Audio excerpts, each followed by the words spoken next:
us as we get set for football at CenturyLink Field here in Seattle. This crowd, as we've come to expect in recent years, as loud as any in the NFL, and they get even louder when their Seahawks are introduced. We're ready for football as the Seahawks get set to do battle with the Minnesota Vikings. With Charles Davis, I'm Brandon Gaudin. Charles, you look at this Seahawks team as they get ready here.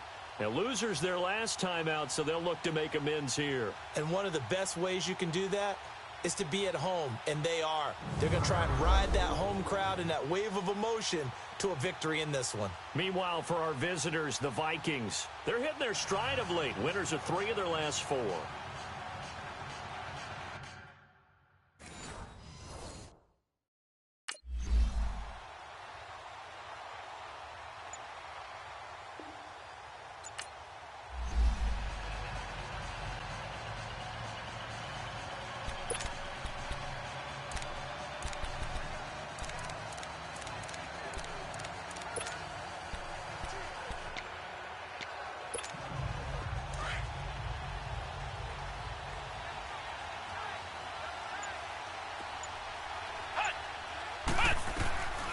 They'll come out throwing here on first down. Throw left side complete. It's Morgan. And he'll be out of bounds across the 30-yard line. That throw good for 4. It's second down. Defensively here, you're facing a top 5 team in terms of points scored in the NFL. So when they're that high-powered, you've got to find a way to hold them under 20. Because to me, that's the magic number. 20 points scored, you give yourself your best chance to win. So if they're up around 24, 28, 30, they could be in some trouble. I think so, because then you turn it into a shootout, and that means your offense has to keep pace. And nearly an interception here on their opening drive. But instead, third down. Now, meanwhile, a pass that should have been intercepted, but it winds up falling incomplete.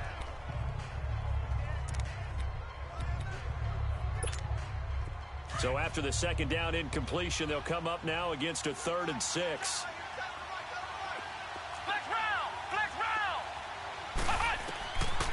They're going to look to throw. And he's caught on the sideline, but he's not going to have a first down. They say he was out of bounds.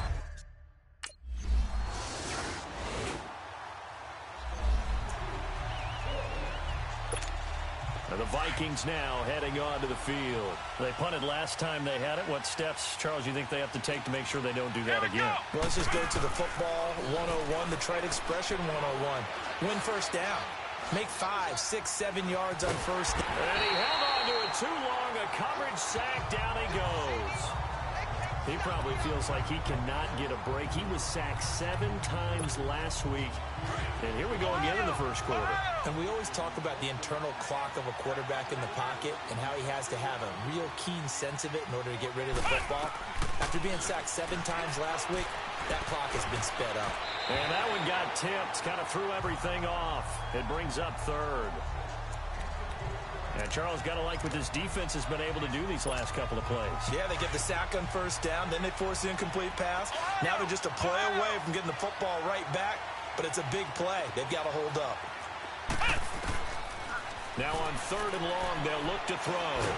And he's going to be brought down. Back at his own 6-yard line. Frank Clark in there to drop it.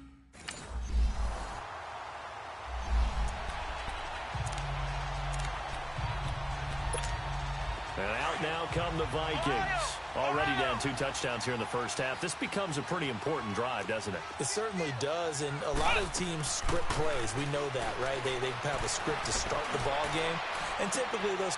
And that's caught inside the 35. And all the way down to the 22-yard line. A big play there for Minnesota. 53 yards.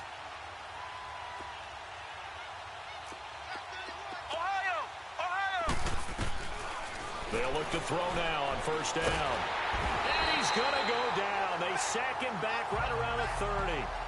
I'm starting to feel for that quarterback back there. I mean, you know me. Normally, don't have a lot of empathy for the QB, right? In this case, definitely. He's been on constant duress this entire game. I don't know how he's surviving back there. And to think, there's still a long way to go in this football game. Now Now they'll throw here out of the gun. And complete right side, the tight end Rudolph. And he'll go out of bounds inside the 15-yard line. A good pickup there, 18 yards as they get closer for third down.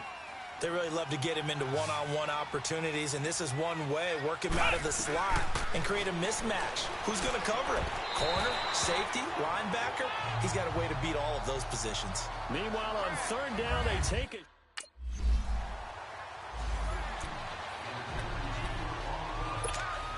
And now out comes Minnesota. And they had 3 points last time, but they didn't want 3 points because they were well within range of scoring a touchdown. We'll see if they can do better now. I'm with you on that one. Let's just go ahead and be frank about the whole thing. The only one happy about the 3-point kicker. Exactly. He put it through the post. That's going to help him in contract time. But that offense, they're thinking, let's get in the end zone this time. I don't know if that helped him in contract time. You could have kicked that one through. I don't know about that. Toe bash. I don't know about that. Super toe. Now he'll look to throw here on 2nd and 10. Gonna let it fly for Rudolph. And he's unable to grab it. Thought he might have had position, couldn't hold on, third down. The beauty of being able to play a zone defense when you can sit back and see the ball coming out of the quarterback's hands, guess what? Creates a lot of confusion, kind of a muddle in the middle of the field where you go make a play on the football. They'll drop to throw. Got a man, it's right. And brought down, but not before reaching the 45-yard line. First time they've hooked up here. Good for 17 and a first down. This quarterback now 4 out of 10 throwing the ball in this first half, but he's got a first down here. Here's a play fake as they set up to throw. Wright's got it. And now look at this. Big gain, but a fumble. But fortunately, he's able to recover his own fumble, or that could have been trouble. And defensively, maybe an opportunity missed there. No doubt about it. When that ball's out, all you're thinking about as a defender is, this is our chance to make a huge play. Instead, he's able to recover his own fumble. And big sigh of relief. Huh? Yeah, usually those wide receiver fumbles, there's open space around for the defense, but not there. He hops right back on it. The amount of sacks that they've absorbed in this game is absolutely extraordinary. Let's just face it. This offensive line, flat out, cannot handle this pass rush. It's been demonstrated time and time again. Sacks, a growing theme in this first half. This is 2nd and long. Out of the gun, they'll look to throw. That is caught inside the 5. And he will score. Touchdown, Vikings.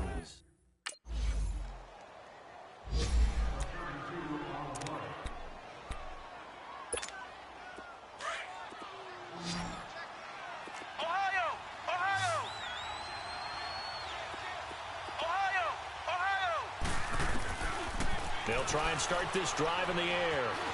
Eluding the pressure right. And oh, he coughed it up. And the Seahawks have recovered.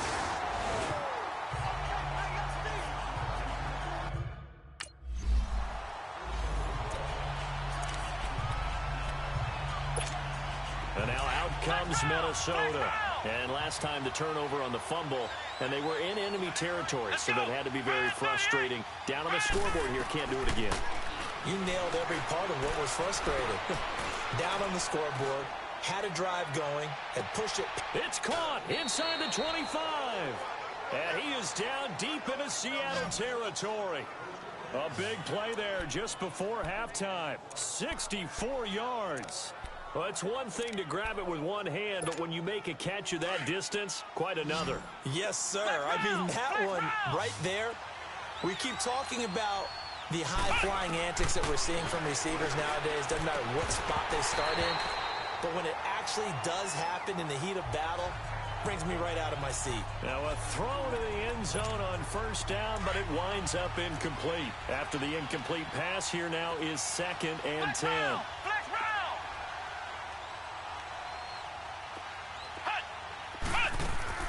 On play action, they'll throw. They'll roll him out, and he can't get rid of it. He's taken down. And now maybe they want some extra time to talk about this 3rd and long play as we'll get a timeout. As they stop it with 28 seconds to go in the first half of play. The Vikings on third down. They've only converted once in 4 tries. This will be 3rd and a mile.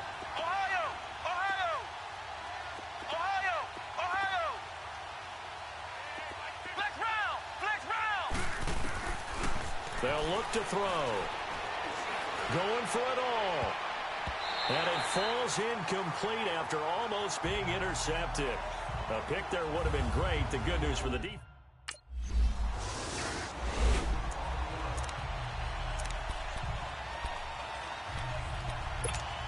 Out come the Vikings. They'll have it first on offense as we begin the 3rd.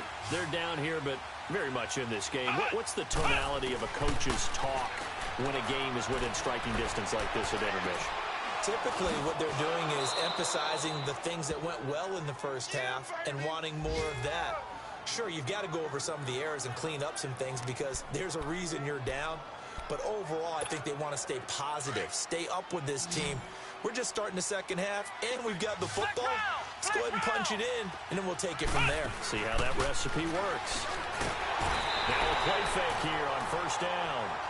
This has been a tough one for this offensive line. It appears almost like they've been on roller skates this entire game, the way they've been pushed around. 6 sacks given up in this one. Pass protection has been a problem all night long as they come up facing 2nd and a bundle. From the shotgun, he'll look to throw. The pressure too great, and he goes down once more. Frank Clark in there to get him, and that's sack number 6 for him on the year. Need something from deep in the bag of tricks here after 1st and 2nd down went backwards. It's 3rd and very long. They'll look to throw here. Complete to right. And he'll get it down to the 47 here. They get a big amount back, 18 yards, but they'll still look at a 4th down now.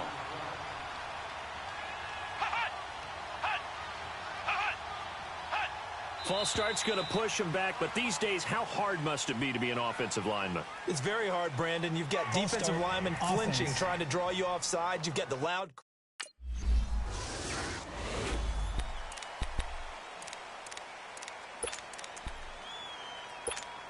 And now out comes Minnesota. And a tight game after punting last time. See if they can get something going on this drive. As they head to the field now, with the game this close, you've got to feel there's a sense of urgency for them going on offense right now. But they have to do it without letting panic creep in and affect their play.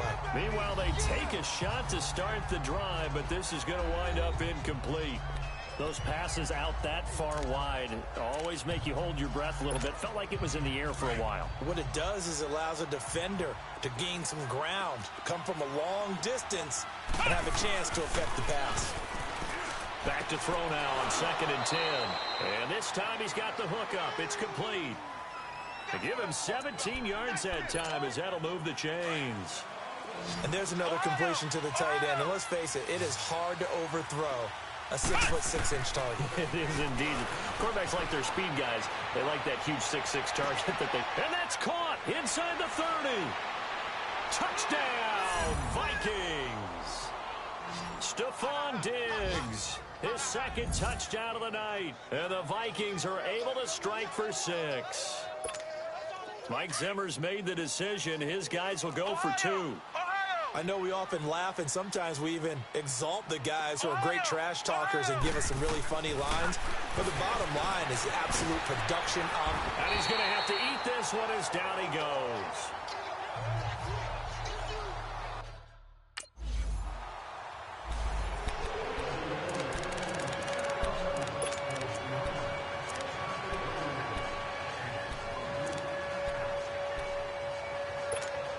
The Vikings offense now, they get ready to head back on the field. They go play action here on 1st down. Lets it fly for Thielen. This is caught inside the 15. It's a big one there for the Vikings. 61 yards. That's a big-time pitch and catch right there. And, partner, I remember the days when quarterbacks would try this. They were holding their breath. But nowadays, they're counting on their receiver to be just a little bit better than the defensive back when it's one-on-one and the ball's in the air like that.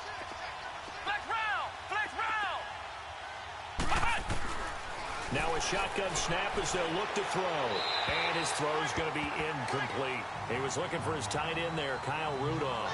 And that'll bring up second down. And that's one he's got to be happy to have back. There wasn't a hole open in the zone. You'd have to think on early downs like that first down there, need to be a little bit more careful. Yeah, fortunately for him, got a couple more downs to play with. Escaping the pressure right. And he'll be brought down right on the edge of the goal line at about the 1-yard line. Give him 7 there on the tuck and run, and they're in better shape now for third. This stadium once registered as the loudest roar ever recorded, and you can hear them now. 3rd and goal. They'll come out in the pistol. Back to throw. And Thielen's got it. Touchdown, Vikings. Adam Thielen, his 14th touchdown now on the...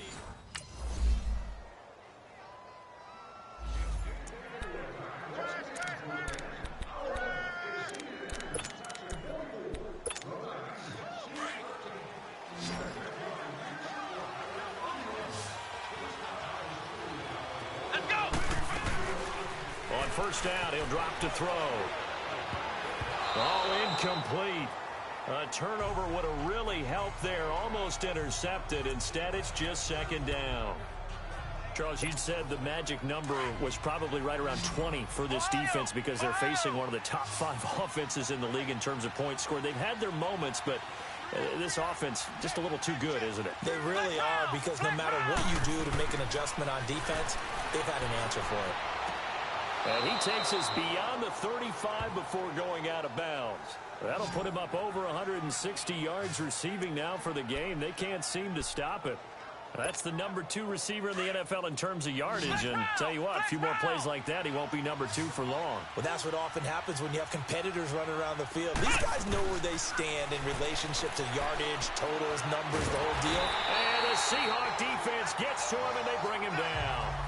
And plays like that really hurt play calling. They had a really nice gain on the previous play, but gave about half the yardage back on the sack. Excellent pressure up front. Nowhere to go with the football. Down he goes. Pass protection has been a problem all night long as they come up facing second and a bundle. He'll look to throw. Flushed out right. Over the middle here to Rudolph.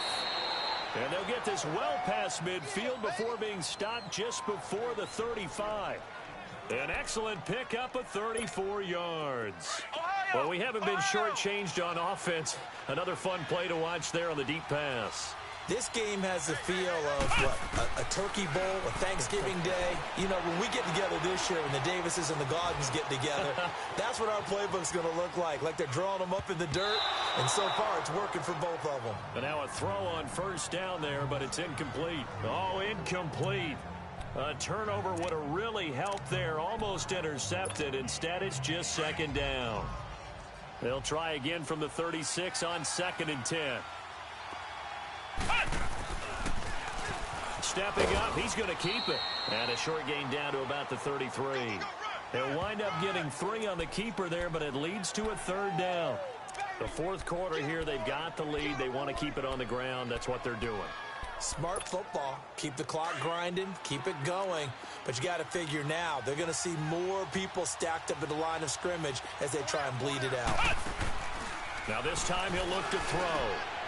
And right with it here over the middle. And all the way inside the 15 before they drop him. It's a gain of 20 and picking up the first. Big hook up there. Forced to throw it on 3rd down. The connection's going to keep the drive alive and also keep the clock moving. Yeah, and from a defensive perspective, didn't get a sack, didn't knock the ball free, didn't break up the pass. The clock keeps running on you. You're in a dire situation now. That's going to be caught at the 10-yard line. And he'll get into the end zone. Touchdown, Minnesota. Kendall Wright with touchdown number 12.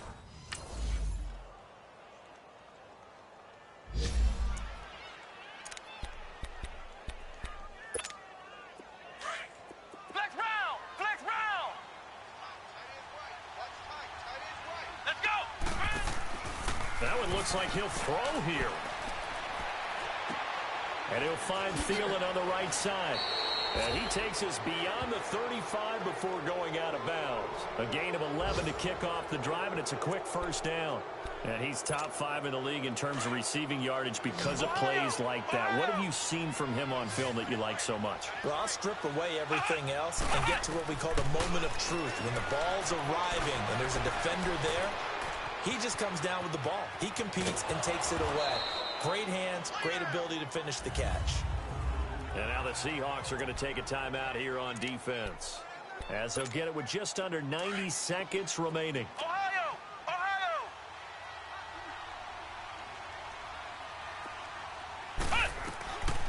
Now back to throw. And this one hauled in by Rudolph. Now the Seahawks call the second of their 3 timeouts. And they'll be disappointed to have to burn one there after giving up the first down. They're not totally home free yet, but it's looking good as they come up 1st and 10. Looking to throw. Looking left side, and he's got a man. That's right. Now the Seahawks forced to use their 3rd and final timeout as it comes with 1:15 left to go in the second half.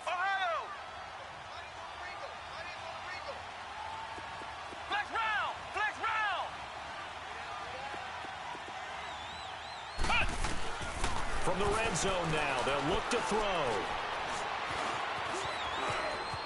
And he will avoid the contact as he slides to a stop. He'll get 10 there all on his own, but it'll be 2nd down. Partner, he was going through his progressions. Not there, not there. After about the 3rd one, he decided he better pull it down and run for it. And he slides down and avoids the hit for good measure. An ideal down and distance to try to finish this thing off. 2nd and inches. Back to throw here. And he's across for the touchdown. And in the final minute, that should just about seal it. And that touchdown should make you feel comfortable. But do you really feel like it's totally over yet? Not totally, but I think you're pretty much there. Yeah, you've still got to make sure you stay with it, do all the right things down the stretch, especially...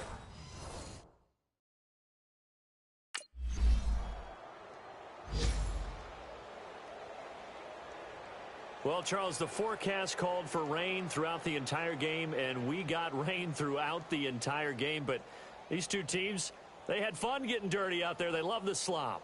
Did you trust the forecast ahead of time? Are you one of those guys that's skeptical about it, or did you trust it? But when I saw just a big blob of green on the radar, I said, okay, let's trust. Yeah, and that's why I'm glad you took my advice. Got your notes laminated, because, you know, open-air booth, that rain can affect us as well, although not as much as the guys on the field.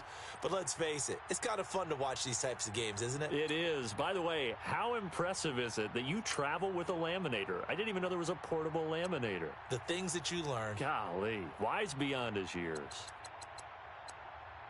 So for Minnesota, it's a 10th win on the year as they move to 10-3. And they'll return home next week to take on the Miami Dolphins. Meanwhile, for the Seahawks, any slim hopes they had at a playoff berth gone now as they drop to 4-9. And they'll try to get back to their winning ways next week as they head to Santa Clara to take on the 49ers.